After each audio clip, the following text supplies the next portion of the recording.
So welcome naton diri ang atong program guest sini nga aga gikan sa Dole Region 6 Negros Occidental Field Office.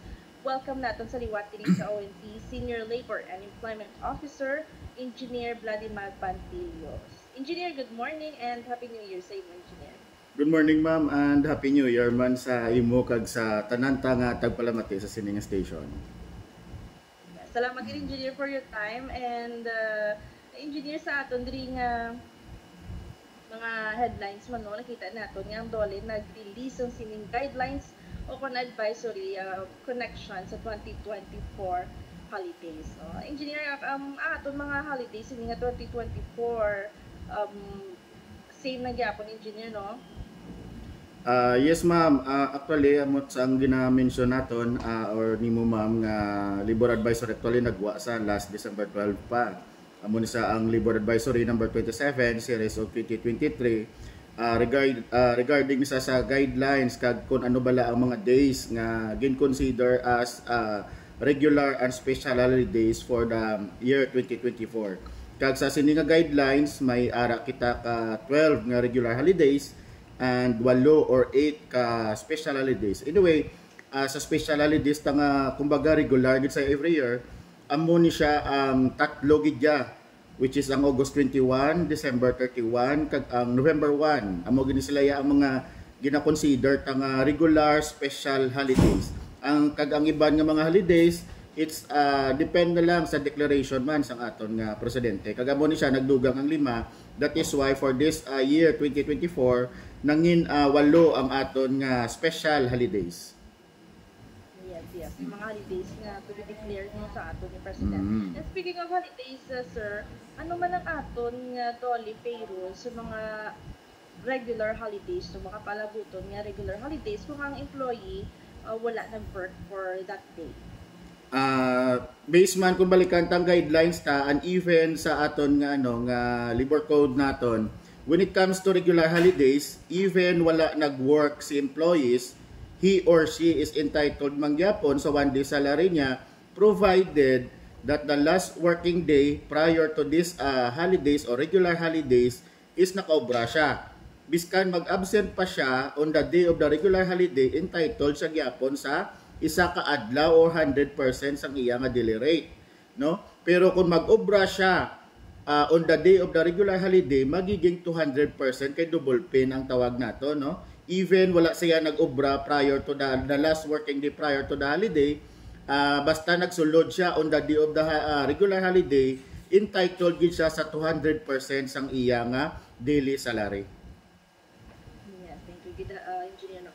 And importante gid, Engineer, no, nga immediately preceding the day sang regular holiday or a day before nga is either nga naka duty siya naka-leave ka, or pwede man siya nga naka-file on leave with pay, pero kung wala na siya with pay, hindi na to ma-claim ang ang regular holiday kung nag-absent siya.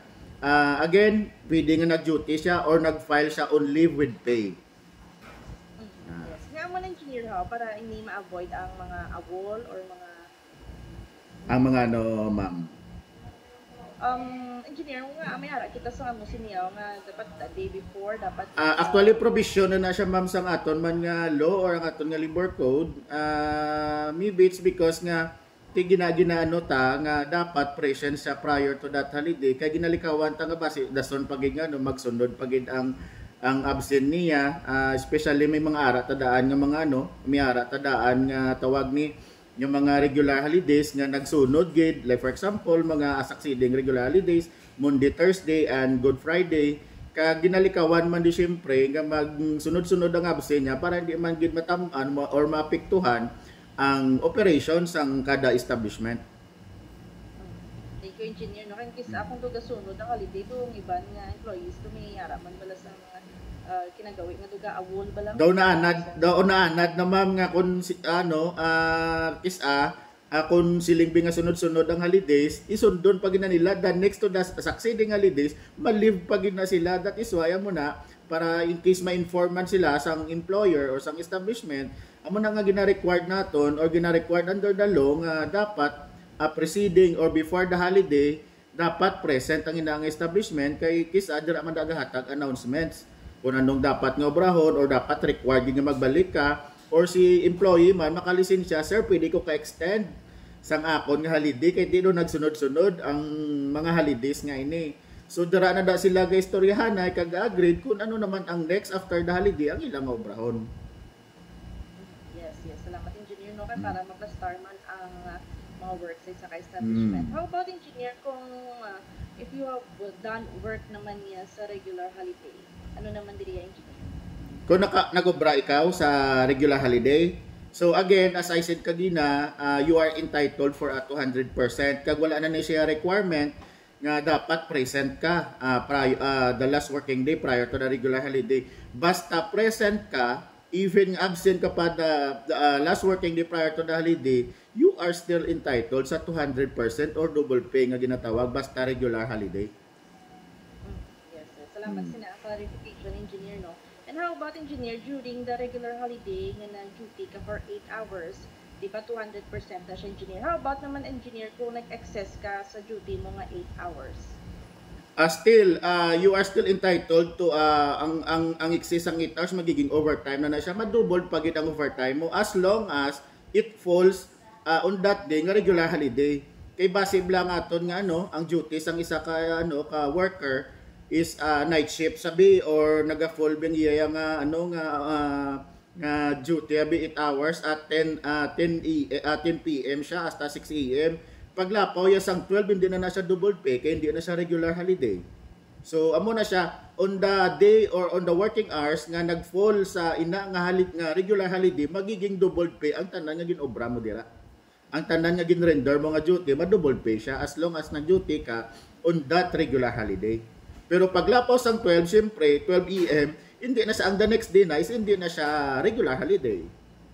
So ma-fall siya before 12 AM, muna considered pa na siya sa regular holiday, so double pay ka. But after the 12 AM, hindi na sa regular holiday, mabalik na ta sa normal na working hours. Yes. Including inclusion, engineer, sa regular holiday, kag nag-excess kasi mo 8 hours. Inang overtime mo, engineer, may arabala na sang times 130% pag engineer. Aside from kagina na mention ko nga ma-double pay siya, sabot silingon upot na da ang premium sa overtime which is the 25%. So ma-double pag na siya basta tanan mo nga gin duty on the regular holiday, i-times 2 na siya kay nag-fall siya sa ginatawag tang regular holiday nga double pay siya including the excess hours of 8 hours na normal hours or normal works hours. So, madouble gi siya tanan. Pero usually, ang kakatabosin na, times na lang sang 1.5. Kung tanawon ta, may mga guidelines pagkikita on computations, galing kay ang state dito sa Labor Advisory tagin pabalo lang nga amuning mga regular holidays and special holidays, but usually gahatag man na before on that holiday, gahatag pa din na sang another Labor Advisory kung paano i-compute ang ini nga mga special and regular holidays. Before the holidays, gin magano. Salamat kay engineer. And engineer, paano naman niya kung work done sa regular holiday na natukon sa rest day man sang empleyado? Amo pa gina siya ang ginang isa man na damo man na diga pamangkot sa amon sa office nga paano ya sir ko nag-fall sa regular holiday sa imong nga rest day. May ara gid iba nga mga establishment nga wala gahatag sa amuna no, but under the law still ang employee nga nag-fall sa rest day ang regular holiday entitled mangyapon sang ginatawag ta nga premium which is 100% nga or 1 day nga salary for normal 8 hours nga work. Kay ang layi taga ni gahambal biskan absent ka as long as you are nag-duty ka on the last working day prior to the holiday or prior kay natuon sa rest day mo prior to your rest day nga last working day nagsulod ka biskan wala ka nagsulod kay rest day mo to you are still entitled sa 100% nga premium for a regular holiday. Amo na ang wala na intindihan kag wala na sa iban nga mga establishment kay amo nang ginahambal nila kay rest day man sang nga mahatag pa kami sang isa ka regular holiday or regular nga normal works nga 100%. Under the law naton biskan ara sa na full ang regular holiday sa rest day, biskan wala nag-work si employee kay ti rest day niya, provided that the last working day prior sa iya rest day nga nag-full ang holiday, entitled man siya gyapon sa iya nga regular holiday premium, which is 100% ka salary or daily rate niya. Salamat kay engineer no sa clarification kay ti to medyo damo man pa mangkot. And na-mention ng engineer nga do damo dira nag-inquire kamusta man ang progress or improvement in terms of communication sa ina nga vital information sa tagsa ka mga establishment engineer.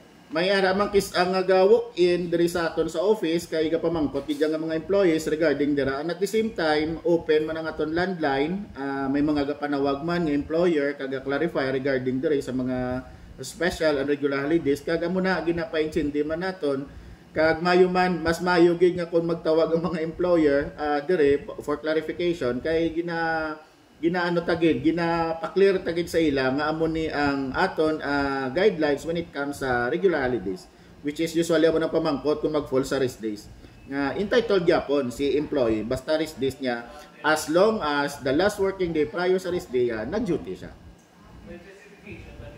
Salamat kay engineer sa clarification. And engineer, how about kung ikaw man ng rest days sa liyado tapos nag-ubra siya for some 8 hours entitled sa premium, how about yung iyang excess sa 8 hours engineer? May additional tagit na? Yes, si man to gyapon ma'am sa tagagina nga nag-excess sa 8 hours nga overtime entitled sa gyapon sa double pay. But ari pagit ang tandaan naton, if that rest day naton established na nga rest day sina nga adda kag na full pagida ang regular holiday, and then the establishment or the employer required the employee nga mag-work sa iya nga rest day, unang-una may ara pa sa daan nga premium for rest day, which is the additional 30%. So madubol pagid na siya. Subot silingon ang matabo sini kung imo rest day kag na full ang regular holiday, gin required pagid kang mag-ubra ni employer or ni establishment, ang imo na nga mag-gain or imo na nga salary on that day is 260%. Kay including na ang gindoubled nga premium nga 30% for the rest day. So 260% siya on that day. Sa imo rest day nga nag-fall ang regular holiday and then nag-ubra ka pa on that day. So muna siya matabo, 260% siya. Salamat engineer no. And speaking of rest day engineer, for example, isa lang nga bitad lang yung rest day per week kag natuunan pa nga regular holiday kag need mo mag-duty.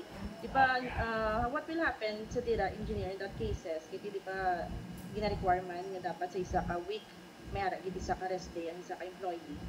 Yes, under the law man naton, every establishment is gonna required nga dapat tagaan niya gid ang empleyado niya or ang workers niya at least one day nga rest day for the whole week no sa kada semana. So again, ang matabo sina like sang na-mention ko na kung na fall sa sa rest day mo or sa established rest day mo ang regular holiday kag nag-work ka or the establishment permitted you to work, ang matabo sina on that day ang maklaim nimo is 260% sang imong salary or daily salary nimo on that day. So 260% siya kay na double siya, including na ang 30% nga additional premium for your rest day. So 260% gid sa gyapon. Basta rest day mo nga regular holiday nga nag-work ka. Thank you, attorney. Engineer. Engineer, last question naman regarding sa rest day no.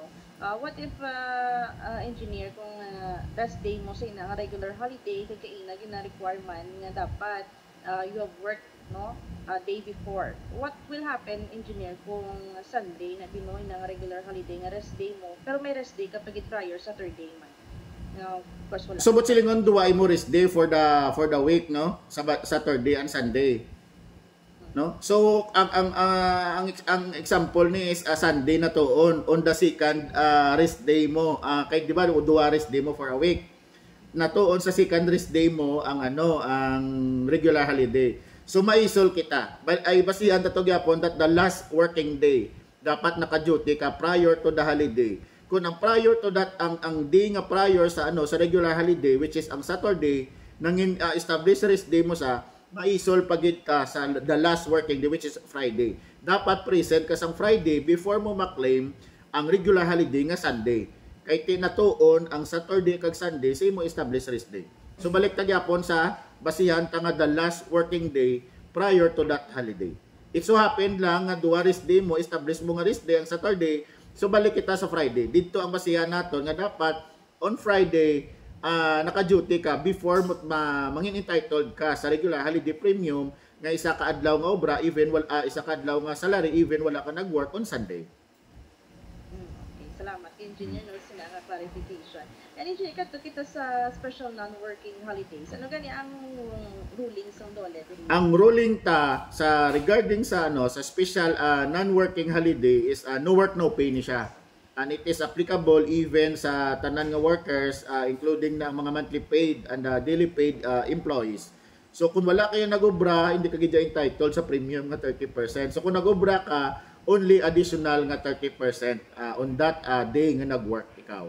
Amo na siyang ginatawag ta nga no work no pay. Basta special non-working holiday ang ina nga holiday.